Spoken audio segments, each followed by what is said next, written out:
একটা নির্ধারিত সময় বিশ্বনবী তেলাওয়াত করতেন, আর ওই তেলাওয়াতের সময় আবু জাহেল, উতবা, শাইবা, ওয়ালিদ ইবনে মুগীরা সবাই লুকিয়ে লুকিয়ে বিশ্বনবীর ঘরের চারদিকে কান পেতে মধুর কণ্ঠের তেলাওয়াত শুনতো, ফ্রি আরামসে শুনতো এই তেলাওয়াত।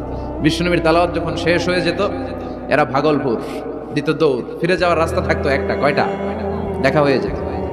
একজন আরেকজনকে দোষারোপ করতো। আবু জাহেল বলতো, কিরে তোরা আসলি কেন? ওরা বলে, তুই এলি কেন? দিনের বেলা ভাষণ দেস মোহাম্মদের বিরুদ্ধে, রাত্রে বেলা চোরের মতো তুই আসিস কেন? একে অপরকে দোষারোপ করে।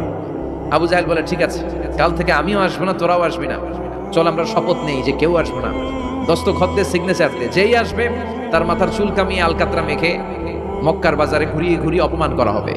সবাই রাজি। আবু জাহেল বলে, দে, রাজি হইলে সিগনেচার দে। সবাইকে আবু জাহেল্লা, তুই না তা তুই আগে দে।